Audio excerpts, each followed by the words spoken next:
Good to go. Okay. I'll make sure my phone is off. All right. Okay, can you please state your name for us and spell your last name? Christopher Markin.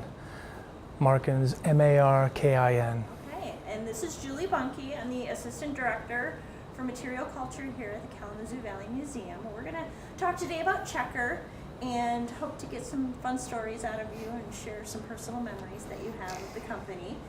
Could you please give us some background about your family and the founding of Checker? Well, where to begin? In the beginning, I guess from my point of view, it started with my grandfather, even though there were origins that predated him, but he was the one that brought it together.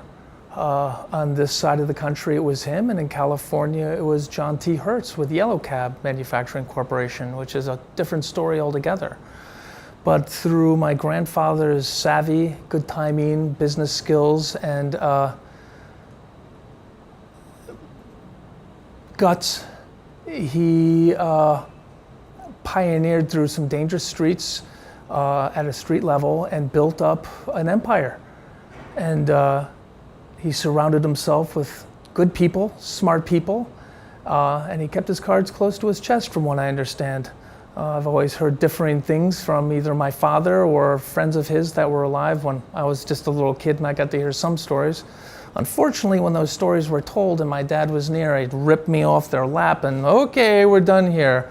But to my father and mother alike, they would tell me that he was a very sweet old man, and I don't think I believed a word of it.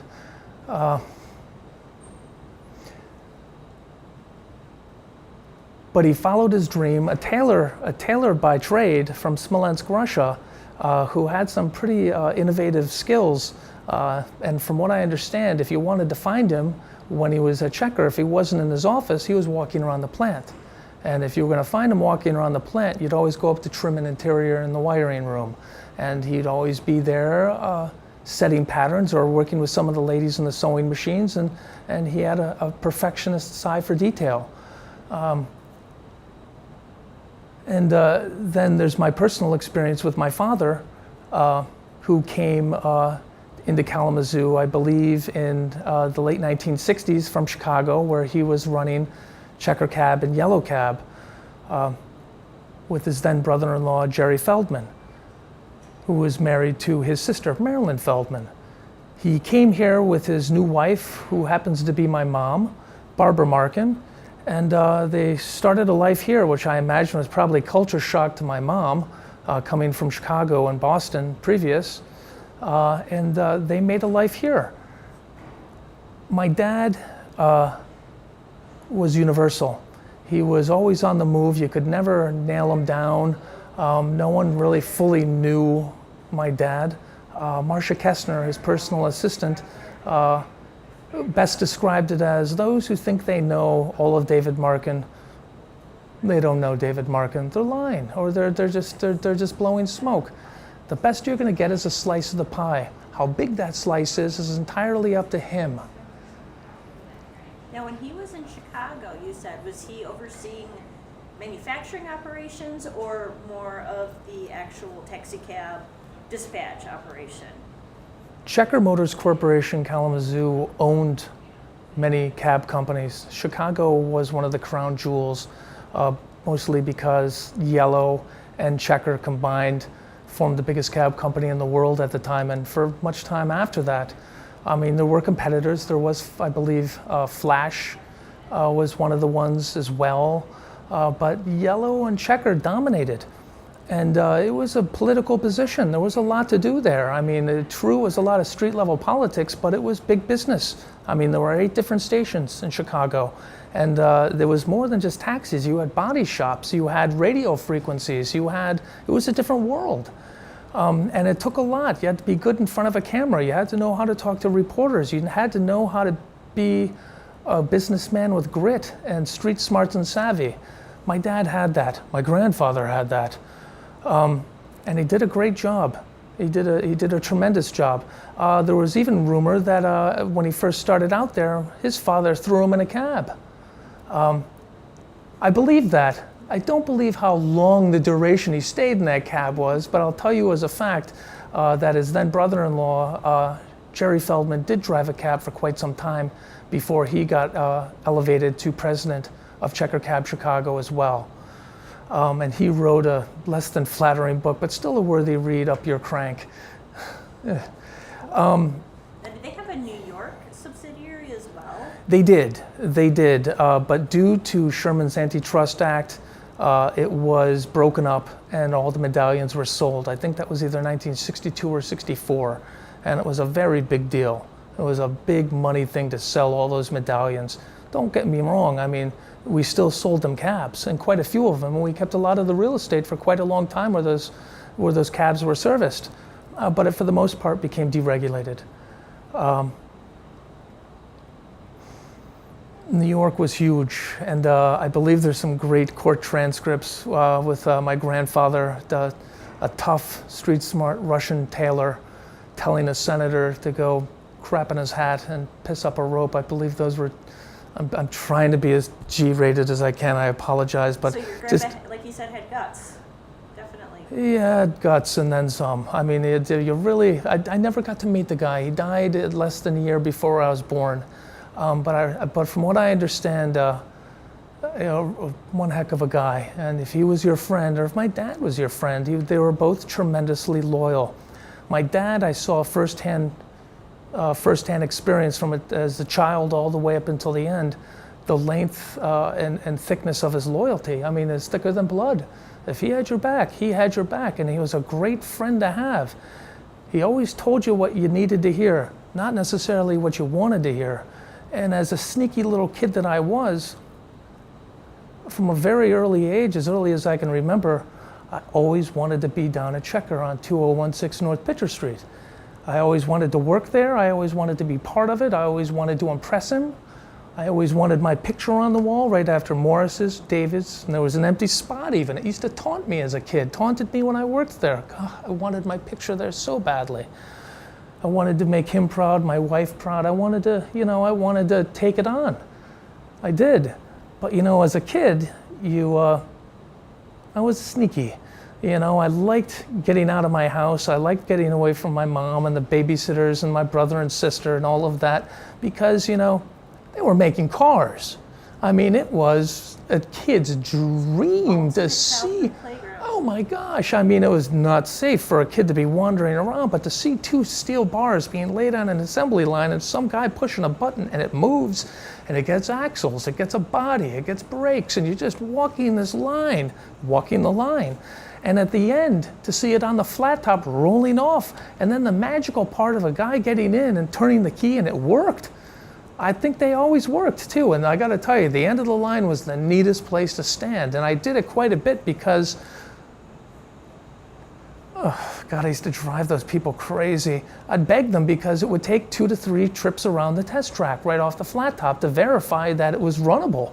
And there was what was called the rumble strip. And there's other people on the interview list that I hope you ask about these things because they can give you much more depth of detail and vividness of it. But the rumble strip was basically, probably 75 to 100 railroad ties buried maybe a quarter deep.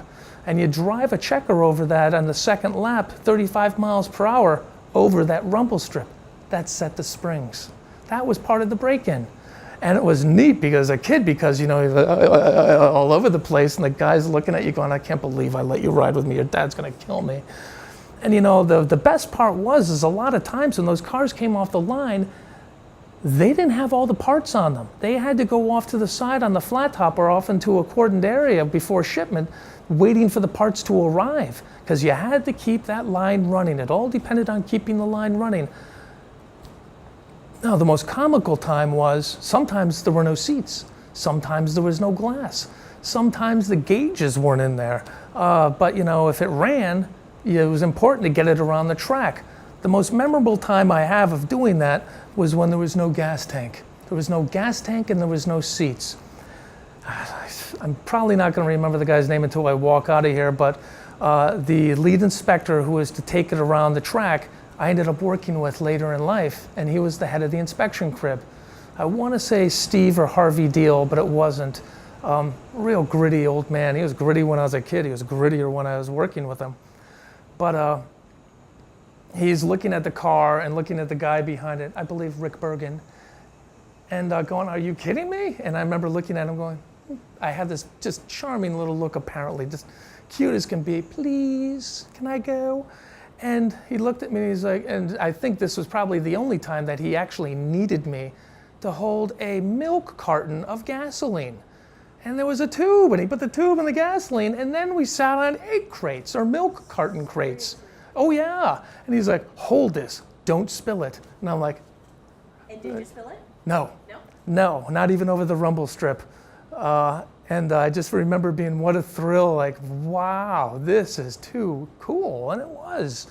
But those were the things that these people dealt with all day, and it was always passionate. That's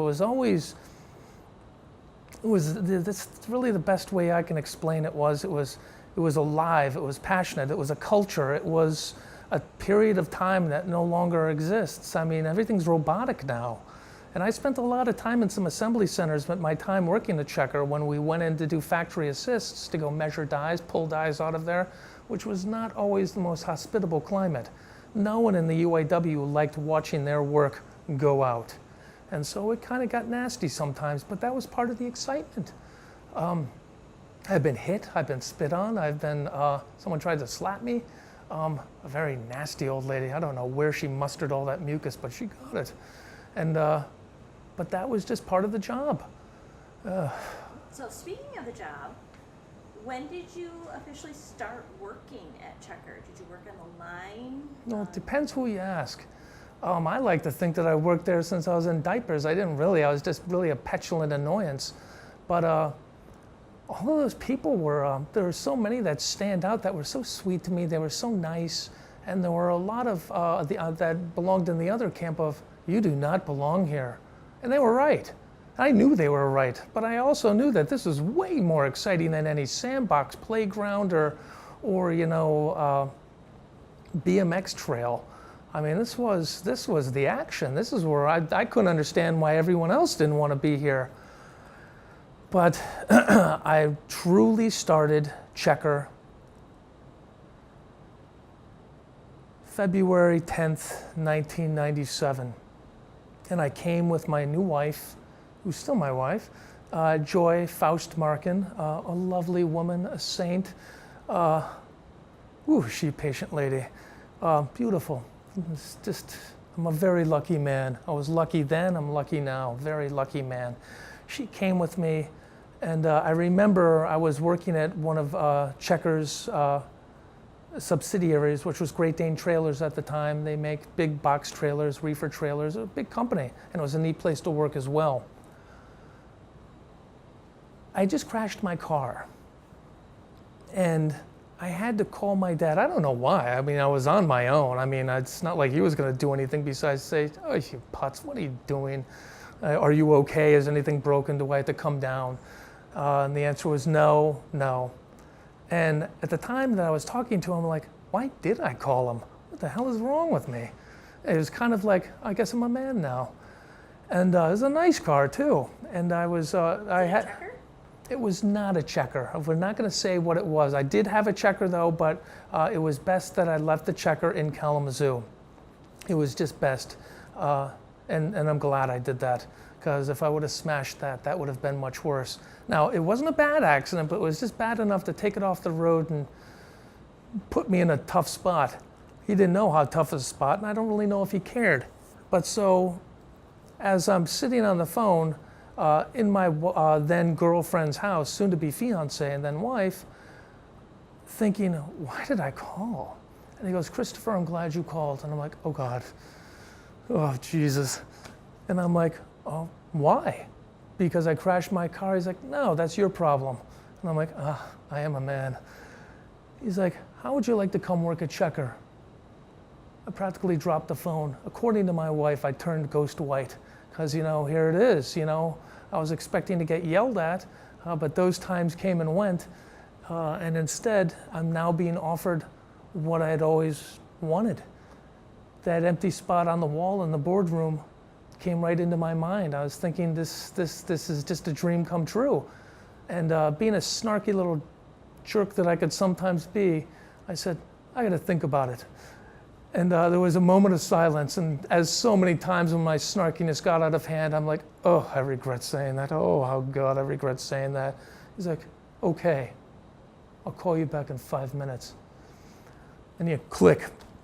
And so there's my future mother-in-law and father-in-law and wife staring at me, going, so how'd that go? And I went, Joy, have you ever heard of Kalamazoo, Michigan? And she's, bless you. And I'm like, no, Kalamazoo, Michigan. She's like, no. And then she started going, wait a minute. And she actually started singing I Got a Gal in Kalamazoo. I'm like, my God. She is Mrs. Rogers in Hammerstein. I mean, if you talk to her long enough, she will start singing in song, whatever she's saying. It's just a lovely trait. My daughter, 11-year-old Sloan, does the same thing. It's stereo. And so it went. We quickly became engaged. And she then told me, I'd follow you to the end of the earth. And I said, I'm going to hold you to that. So from Savannah, Georgia to Kalamazoo we went. And 1997.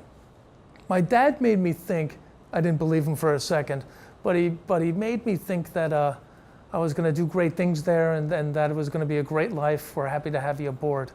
They practically threw a broom at me when I got there and start sweeping, kid.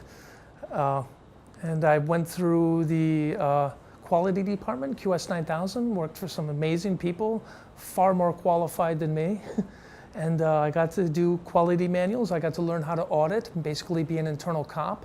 I worked with people like Joel Lemmer, who I hope you get a chance to interview, Paula Barnhart, who I also hope you get to interview. Great people. My thought always was, show up early, leave late, give it all you got, have heart.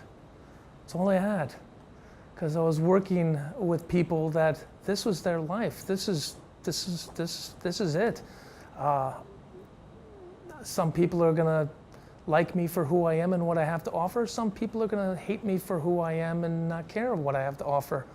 I grew up living along those lines, and I never really held it personally against anyone because I've always known that life is a matter of perspective.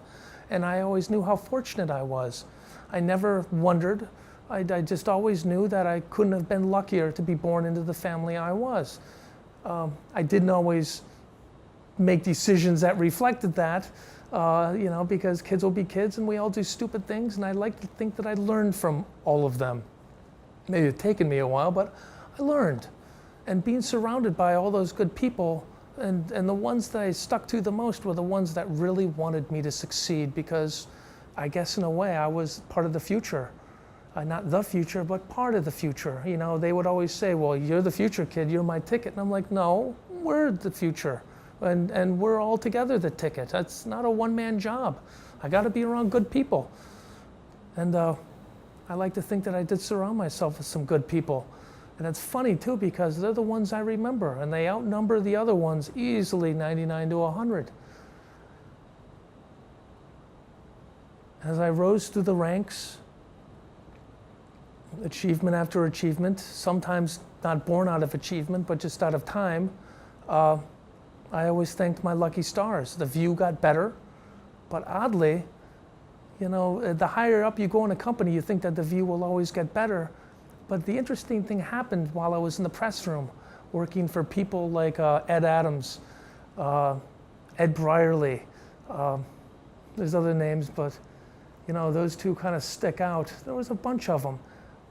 The press room is where the action was. We weren't making cabs by the time I had gotten there, and there was just a skeleton bit of the line left on the second floor that was just used for storage. I could go to reminisce or to grab parts for die sets or whatever. But all of the action, most of the action was in the press room. I mean, there were assembly cells scattered throughout the plants, plant 1, plant 2, plant 3. Plant 3 eventually assembled the CTS front-end chassis. Frame rails, actually. It's not right to call it a chassis. The Cadillac? Mm-hmm. GMX 320, 322. The internal monkier was GMX 320. It was the SRX, CTS, and the DTS. It was an impressive assembly, and I'd say, I'm going to spitball this here, but I believe 80% of the content we made. And it was some impressive material too. I'd like to think, unfortunately, I know that one of the main reasons we got that large project was GM spec'd a lot of exotic materials. No one knew how to work those materials. Metal is not all metal. It all comes with different traits depending upon the draw quality, the tensile strength. It doesn't all form the same. And I don't think General Motors wanted to spend the time in engineered scrap to perfect that. They'd rather run tried and true, quick hitting stuff that they could make money at and throw the other stuff over the fence to guys like us. I see one of your displays clearly marks that out. It couldn't be closer to the truth. A lot of the best projects we had were their mistakes. That and good competitive bidding, I'm sure, but I wasn't part of that. But some of those exotic materials, dual phase steel, some of the stuff was just as hard. Some of these steel blanks you dropped, they'd shatter, they were so hard. Then you quickly knew, oh, that's why we got this. But the action was all there. And that's where a lot of people would consider it to be the worst view. And I guess I probably considered it the best view in looking back, only because I knew that I would eventually work my way out of there. Most of the people in that part of the factory, that was where they were going to work until they retired or left. I had a profound respect for that and for all those people. I loved working with them.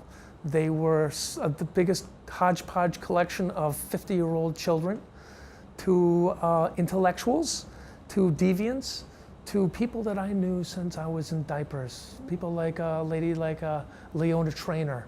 I used to run in between her skirt.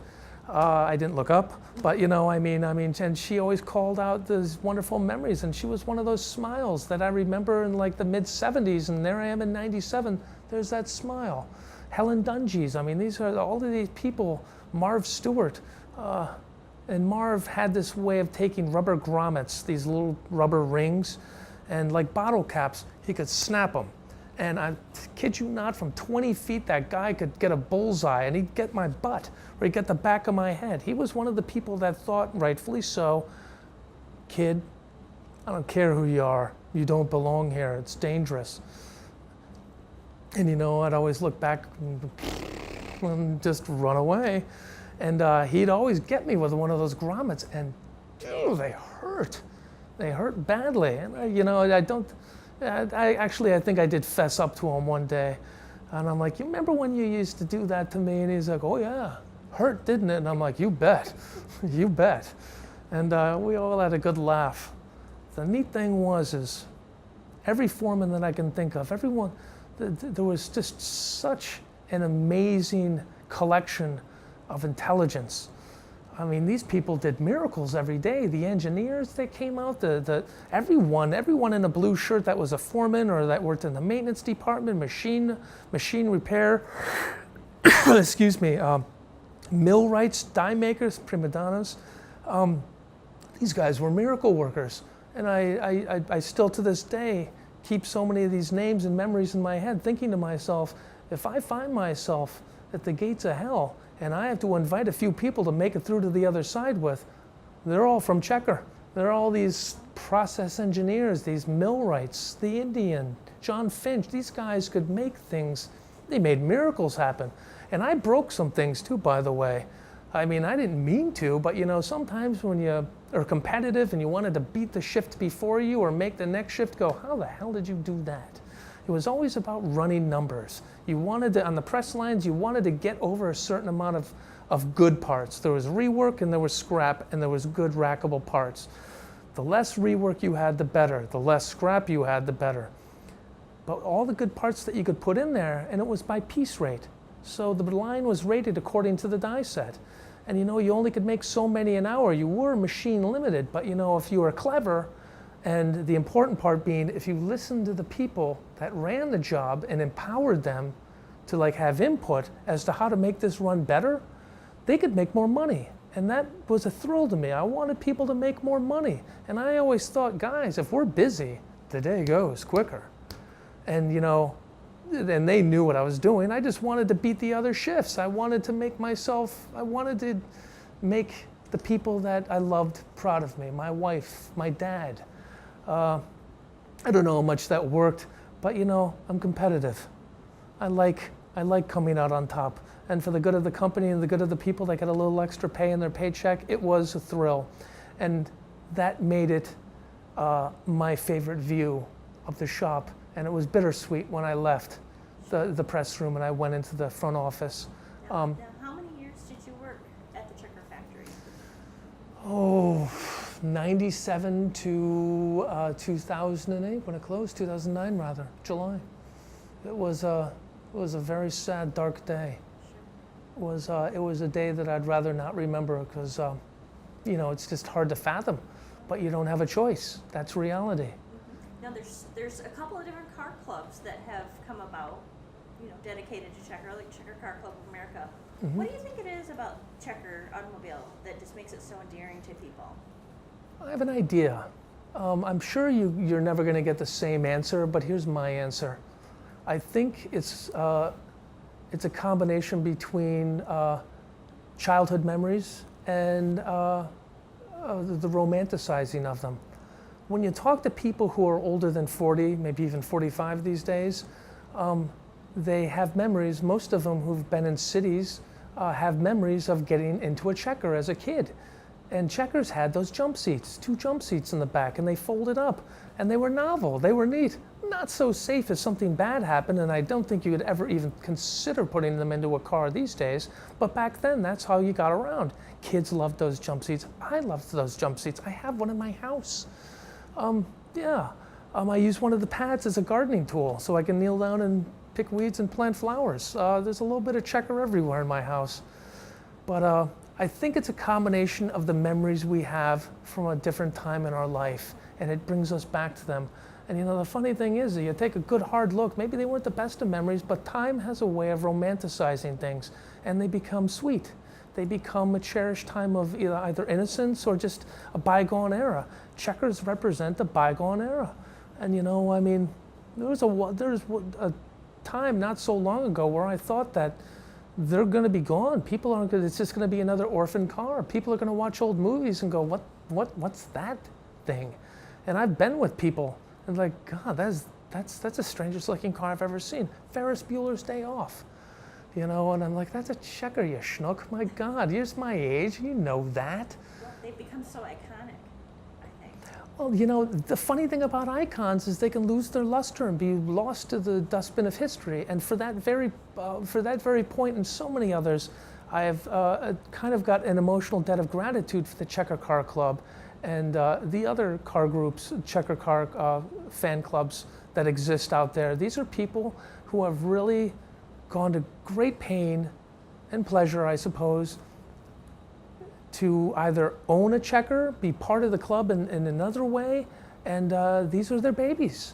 And I love meeting these people. They're all really neat people, and they've all got great stories. And I hope you get a chance to interview them because they're remarkable people. They're Americans. It's just apple pie. And they do their best to keep their cars in the best condition they can afford. And it's going to give me great pleasure very soon to help them out as best I can on behalf of my family and I. If I can, I will. And I don't want to make any money off it. My family doesn't want to make any money off it. We just want to make sure that they have parts to make their cars look good and keep them roadworthy. For the next generation, these are neat people. And Joe Fay, Jim Garrison, who was an employee of Checker, Rick Bergen, these are all special guys that have spent countless days, hours, days, weeks, months, years, putting real time and effort into promoting these car clubs. And I couldn't be happier for them and for the marquee and for the icon of which it is. Without them, it probably would have slid into obscurity that much quicker. And so, thanks, guys. Are there any taxis or automobiles, personal automobiles of Checker that you really relate to, or that are your favorite? It's kind of like your children. You don't want to name favorites, but is there a particular style that you're just really enamored with that came off the assembly line? Well, the answer is a broad yes. All of them. Really, all of them. And there's just not enough room on that memory stick of which this is being recorded by to get into too much detail. The modern checker, the A12, the A11, the A12, and the E, and the Aerobus, every one I see, I kind of feel like I'm kind of related to. I love looking at the VIN tag and being able to pick apart roughly when it was made and what sequence, being able to pick out what year, and then the sequence of which it came off the line, and sometimes figuring, was I there that day? I mean, because the end of the line, like I said, was the neatest place. And you got to hang out with Rick Bergen, you got to be with the flat top people who could be sometimes less than nice. But like I said, it was no place for a kid. All of those cars I kind of have a family kinship to, and I love seeing every single one on the road, and it breaks my heart when I see the harsh elements have gotten the better of it. But yet I see the people driving them, and I can see that it's part of their pride. They love the car, and their stories trump mine any day, because they're staying with it. They're going to do whatever it is that they can do to keep that car going, and I look forward to being able to help them as best I can. Model-wise, though, other than the modern checker, there's a bunch of them, but I'll keep it brief. My favorite checker that sticks out in my mind that wasn't the modern checker was probably what's known as the first modern checker, and that's the Model A, A1, Model A. There's actually a picture of it behind you. It was also my father's favorite. I grew up listening to him just lament, go on, speak of its beauty, the irony of how it had to go through the war effort when Checker stopped making it and couldn't support it while we were making bomb turrets, while we were making bathtubs, while we were making quarter-ton trailers, water carriers. We were doing still amazing things, but the cab line languished. And here you had this first modern checker who, when you look at it and you look at the specs of it, it was really, to my eyes, art. The flowing fenders, the bright work in the front end of it, the jeweled, why can't I think of the name? The radiator cap, but it's got a term, and I just can't believe I can't recall. Multicolored stained glass. I mean, to me, it was a thing of beauty. The Landau top that was vacuum operated, that would go back and forth. I mean, it was really a testament to my grandfather wanting people to feel like they had their own limousine, and when they rode in a checker, they were riding in safety and in class, and they could have it all. He wanted to make it a real experience, and I think that he did, and I think my dad carried that on as best he could. They both had such personal involvement in its construction. I mean, my grandfather in the trim department, and my father spent a lot of time on that line himself, building the war trailers. I've got pictures of that. And great stories, but my dad loved the Model A. And I suppose just because of the time I idolized my dad so much, it became my favorite as well. But that aside, by the numbers and just by the design, it's a gorgeous car. I mean, I could have been anyone off the street and said, that one. And there's only one left in existence right now. And it was so funny when I took my dad to see it at one of the Gilmore car festivals. He just looked at it and his head turned like this and he went, something's not right. And I went, you don't say that to the owner. You be nice. Don't. He just looked at me and went, who do you think I am? And I'm like, I know who you are. Don't say it. Just compliment, compliment, compliment. And I agreed with him. There was something that wasn't quite right. It was a little longer, it sat a little high, but from what I understand, the effort that this man, his family, his father, son went through, I'm not going to name his name, because I'm pretty sure that the guy doesn't like me too much. I don't know what I did. I usually like to know why someone doesn't like me, but I guess that's a luxury. But it's a lovely car. And to see one in person and the Herculean effort that this family went through to restore it. I mean, they had very little, if anything, to go by. I mean, they really took a leap of faith, and for what it's worth, they did an amazing job. My dad immediately wanted me to try and buy it off this guy I just looked at him and going, you've got no shame whatsoever, do you? My God, they just finished it. And he just looked at me and he's like, make it happen. And I'm thinking, don't you have an assistant for this? Get Rod to do it. And we were at the point in my career where he was starting to hand off a lot of things for me to do. And I tried. I didn't want to, because I saw a father and son do something so sacred and do this. To me, if I were to name the car, I would have called it the Phoenix. I mean, from what I understood, it rose from the ashes, from the earth. And I thought they did an outstanding job.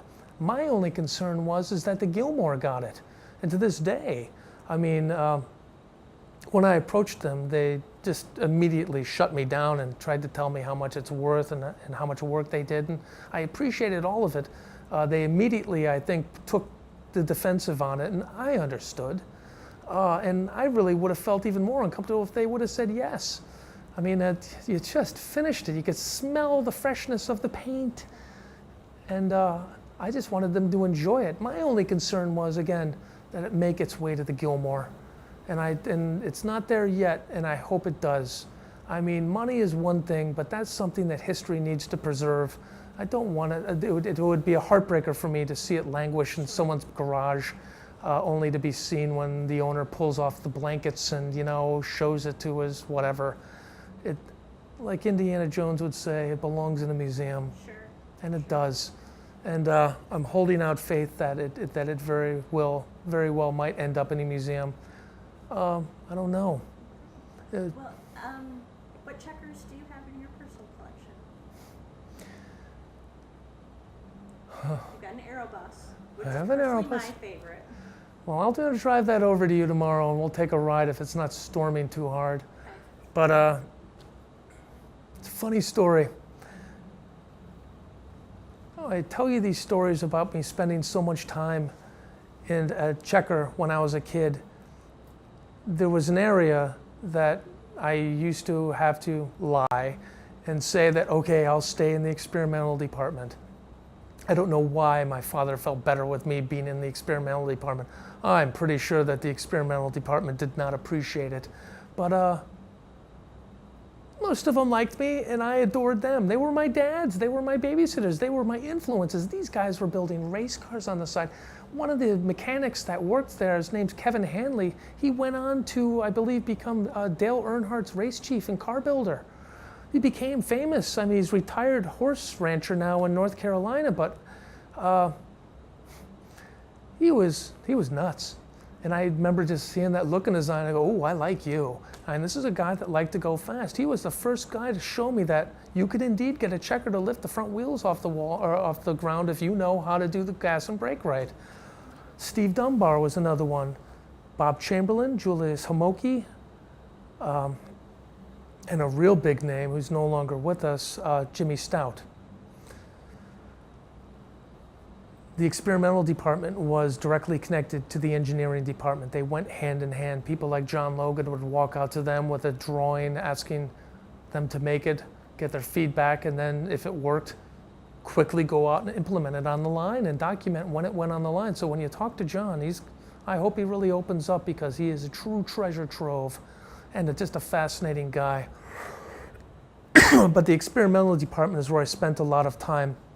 And this is where, as a 6-year-old kid, I got the divine pleasure, pure luck, for me to be there at that day. But they were going to do a prototype build, and it was a big deal. I remember Connie, my babysitter, just dropped me off. You know where I am, and my dad wasn't in town, and she didn't think wise of it. I don't know how I got her to do it, but she did it. And hey guys, and all right, get in the golf cart.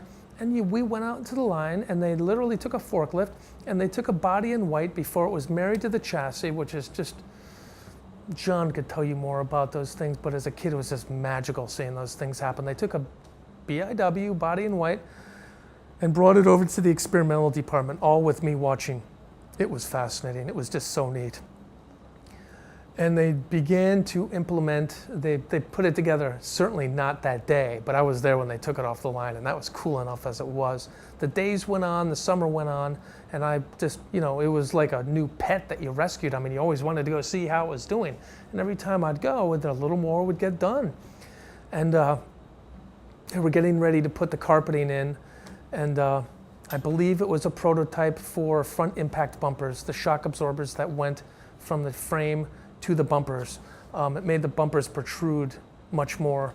And I believe it was also for California emissions control. There was a special marine carburetor they needed to try. I remember it being painted yellow to denote that it was a prototype. And to get me out of their way, as an offside story, as an offshoot story, they taught me how to braze and how to weld. I was terrible at it. But as a kid, and it got me off their back so they could actually get some work done, because they usually had to explain why they didn't get anything done. And there I am in the corner going, hi. And again, there was that smile and that charm, and I always knew I had it when they went, and they'd walk away. I only hope that they didn't go complain to my dad, which sometimes they did. And looking back and looking now, they should have. I mean, these people had jobs to do, and I was just nothing but a petulant little kid that was just curious and always poking, going, what you doing? And it was fascinating stuff. They let me braze my initials in the floorboard of the car, which I thought was really neat before they put the carpeting down. Fast forward 9 years later on my 16th birthday, I got that car. It didn't get crushed. It was used as a shop car for the service department. And it towed a trailer which picked up cars or did certain things for Checker. And it was a tough as nail car, and it had been put through the paces. I'm pretty sure by the time I got my hands on that car with my name on the title, it easily had over 100,000 miles on it, easily. But it was lovingly maintained by the service department, and I got a picture. I was at prep school at the time, so I wasn't there when it was given to me. I just got a picture from my dad, and I still have the picture, of course, and it's a picture of it in the service garage, outside the service garage. Happy 16th birthday, Christopher. Love, Dad. And that was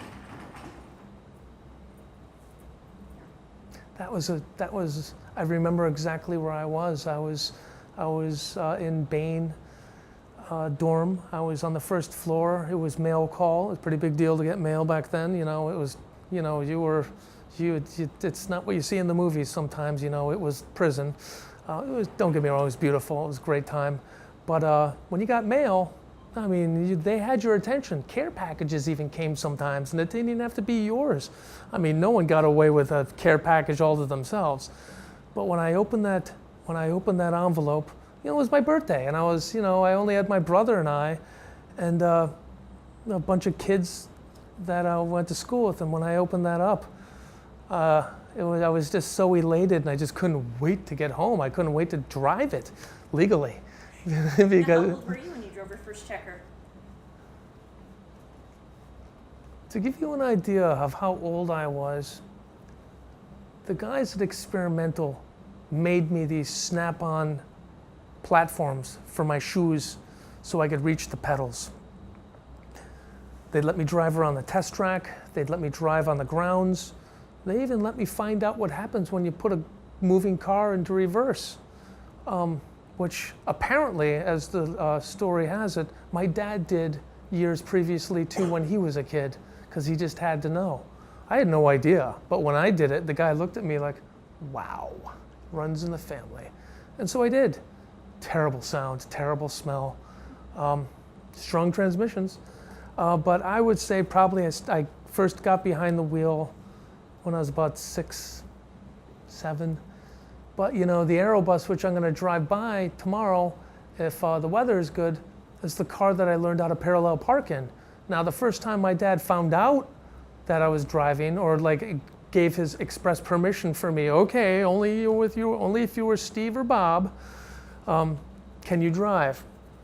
And I remember them looking at me going, shut your mouth. And true to form, lucky as it was, I parallel parked it perfectly the first time. I don't know how I did it, but I did it. And they reported back to him, and I'm pretty sure that he gave him that look of, did he give you money? He gave you money, didn't you? What is he conning you with? Bring him in here. And I did. And so from a very early age, and Checkers are really comfortable cars to drive. You know, they're like your favorite pair of pants, your favorite pair of shoes. You just fit. And as a kid, it was a thrill. So yeah. So I have that. They got the Aerobus, and I ended up getting 2 cars, which most people only know as 2 of the brand new Checkers that sat in the service showroom. One is a red prototype from 1981. It's the last prototype made. When you talk to John Logan, get the story from him. I could tell you. Bob Chamberlain also could tell the story. It's the car that never should have existed. There was only supposed to be 1 prototype. But someone that carried a lot of favor and had a long history with the company before it was even Checker. I'm talking Handley Knight. The guy was older than dirt when I was a kid, and he used to walk me around. His name was Jimmy Stout. And somehow he conned, instead of 1, scratched out and made 2. And this car, the dead giveaway was, it's bright red, had every single option you could imagine on it, including a radio, including power locks and power windows, which were high dollar options in the Checker, and kind of ridiculously absurd if you think about them and their mission purpose. That's just something to go wrong. My dad caught him. He didn't fire him. I don't even know if he yelled at him, because this guy knew my dad when my dad was a kid. That's how old he was. Bring it down to service garage, bring me the keys. And so it got a tarp thrown over it for years, well over a decade, and then some. It only got brought out maybe once or twice a year by only Bob Chamberlain or Jerry Shar to tune up, to make sure everything still worked. The lubricants were all there, the lube joints got hit, the spark plugs weren't fouled out, and they kept it in running order. It's got the prototype markings on it, and it has 18 miles on it. I own that one. The other one is a very, very, to me, sad story, a bittersweet story, but it's family and these things happen. And that is a 1982 Checker limousine. Briefly off camera, I told you about one of the thrills I had growing up was when my mom got a new car. My mom always drove Checkers. I'm pretty sure that was not her first car she wanted to drive, but that's what she got. To us kids, it was great because we had our own jungle gym. I mean, to be in the back seat of a Checker limo as a kid with your mom driving, I mean, you could have Circus Olay going on back there, and you could just have so much room. The last car that she designed with different departments and trim an interior department was a beautiful blue and white limo. Tan interior, black piping, beautiful ultra suede roof liner, and it was just probably the classiest one she ever put together in her mind. It looked a lot like a Rolls Royce in its way. It actually bears a strong resemblance to a Wink-Off Checker, except even classier. Had the opera windows, had the side lights. It was really a Checker dressed to the nines without getting too tacky and gaudy. And gaudy ones were made, by the way, including the 1983 Checker, the one that officially doesn't even exist. That's a gaudy Checker. I remember that car coming off the line. It was a big deal. I mean, I wanted to be there when my new ride, my mom's new ride, rolled off the line. And I certainly wanted to pester the poor guy at the end of the line. Can I go? Can I go? Can I go? My mother filed for divorce from my dad that day. Roughly that day.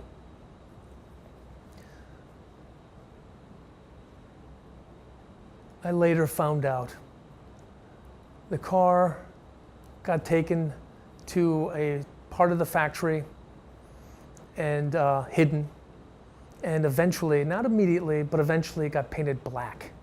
It got painted black. I believe it was going to end up being used by he and his partner as a private car in New York, where a lot of their business was. They already had one that was black, that had partial bulletproofing in the doors and the floor and the ceiling, strong engine, great air conditioning, and a sunroof in the back. It was a neat car. I owned that one too. I bought it off, well, actually, my dad's partner just gave it to me. I asked him, can I buy it from you? And he looked at me and he just, it's yours. Which I thought was really impressive. A really classy guy. His name's not important, and I'm pretty sure he'd be pretty angry if I said it, but a really classy thing that he did. My daughter to this day is furious that I sold it, but it needed to go to a better home. I wasn't driving it enough, and there was someone who really wanted it, and he was paying me a lot of money. And at the time, I needed money. Checker was gone. I was at the time desperately trying to sell insurance, not well, and I had to provide for my family. This is the way it is. Could I have gone to my dad and asked for money? Sure. No way. I'd call it pride, call it whatever, but I wanted to make my own way. So I sold it. And I think to this day it's the high watermark for Checker valuations. And the guy paid cash, and for that I thank him. So the car that got painted black, again, sorry, moving off to a side story about that car that I now own, I found it. What the hell is this? Why is this car in this corner of the factory? You work there long enough, you go everywhere. Because sometimes you're looking for workers and wondering where they went. And people did wonder. There it was, and it was black. And I'm like, what the hell is this? What is this doing here? And I looked in the glove box and I saw pictures of the car, and it was pictures of it coming off the line. I wasn't in them, but which surprised me because I was such a ham. I would have jumped inside the pictures, and what do you call that when you do that? Photobomb. There were pictures of the car painted blue and white. I'm like, oh my God, this is my mom's car. And I leapt before I thought. I should have looked before I leapt. And my dad was there that day. He was usually there once a month around that time because he was just busy, and he was semi-retired, which is a comical thing because his idea of retired and other people's would not sync up. He's just a busy guy to the very end. And I said, what are you doing? Why is that car sitting there? It's got bird crap all over it. This looks terrible, and it's black. What are you thinking? Black? And he's like, none of your business. Don't touch it. I never listened well. I got the guys from Service Garage to put a battery in it, change the fluids, get it over to Service Garage. I think I even forged a request for paint, and I got him to paint it back to the original color. He was furious, to say the least. God, was he so angry, and this was a real anger, because I defied him. And I remember, I think one of my only retorts was, yeah, but no one knows. There's no loss of face. I did it. I'd do it again. You can yell at me, you can punish me, but you're getting on a plane tomorrow and I'm not going to see you again for a month. And besides, black Checker? Who died? Come on, have some fun. It was a gorgeous car and you know it. He's like, I told you it was none of your business. I told you not to touch it and you did it anyways. You know what? Yeah.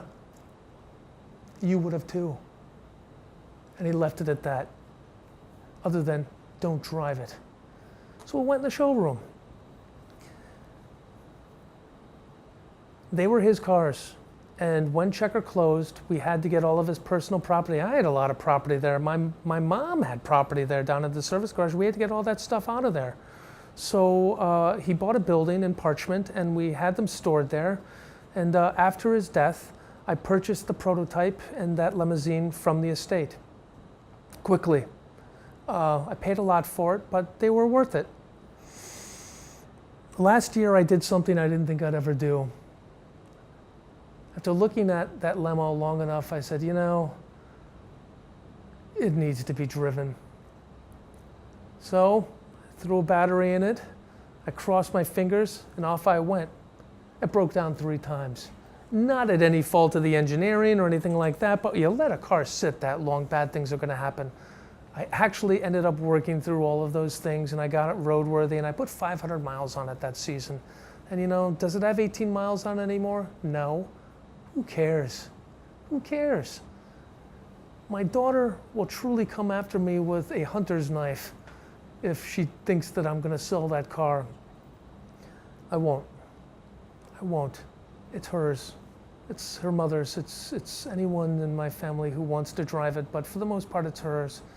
And it's truly sad too, because so much of that light in her eyes, that glimmer, and that ownership feeling, it just is like looking in the mirror, like, honey, she would have been born in a different time. That would have been your picture on the wall after your fathers or grandfathers. But that's just not the way life turns out. You know, the universe has a funny way of telling you in between making plans, life happens. So roll with the changes, and remember, the only thing that's constant in this universe is my love for you, and things change.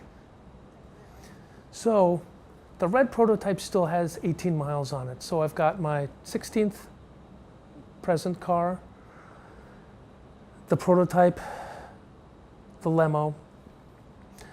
The Aerobus is actually not my car. It's shared between my older brother, younger brother, and younger sister, and we collectively own it. I'm actually in the process right now of trying to find a new home for it, only because, and my daughter's furious, she's at home right now going like this.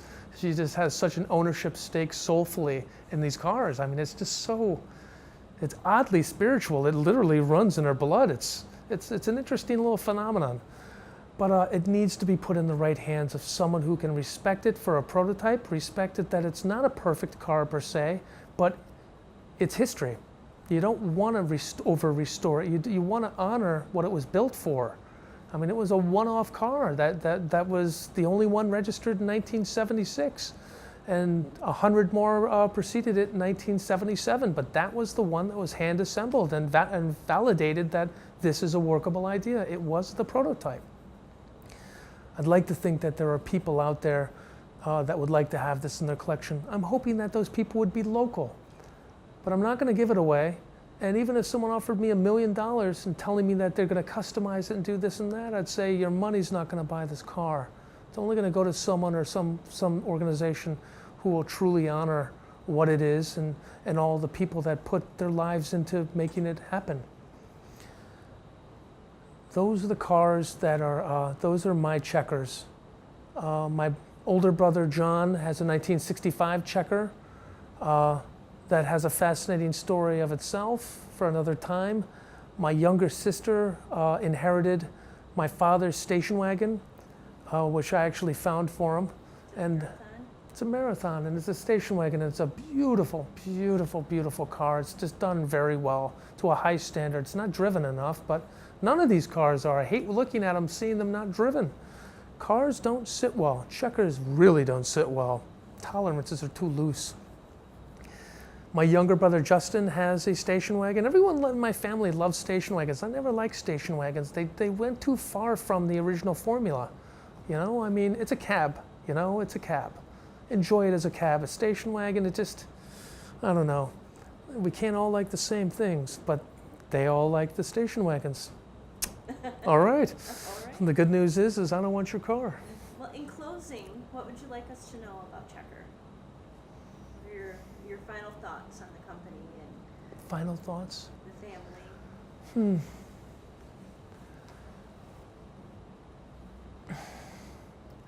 The final thoughts are,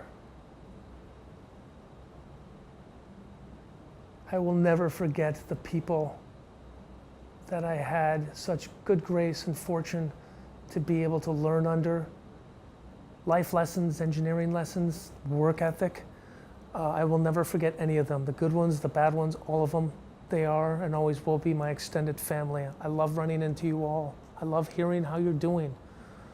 I loved it then and I will always love it. You are part of my home, you're part of my family, and it is an honor knowing that I was part of that. It's a special thing being part of that legacy. It's not really a prideful thing, but it's nice. It's nice to know that I was part of it, that I added to it. I didn't take, I added. And for all the people out there that own Checkers, expound upon their virtues, thank you for keeping that marquee alive and the dream alive, and for making it more than just an orphaned car. It means the world to me and to my family, and I'd like to think I never took it for granted. I always knew how lucky I was. From a time in diapers, wandering around there, to the very end, I always felt like the luckiest guy in the world to be part of that. I never expected anything for free. I never expected to get anywhere because of my last name. I always felt so fortunate. Now all I have are those memories and sometimes bittersweet thoughts of, I wish I would have done better, tried harder, convinced the union otherwise. But it is what it is. And it's something that will be a part of me forever. This display is a wonderful testament to that. And the Gilmore is a wonderful testament to that. And you need to cut me off because I'll just babble on. It's very emotional. This is tough. Thank you for sharing your stories. You've had some awesome memories, and we really appreciate you sitting down with us tonight. It's my pleasure. Thank you for having me.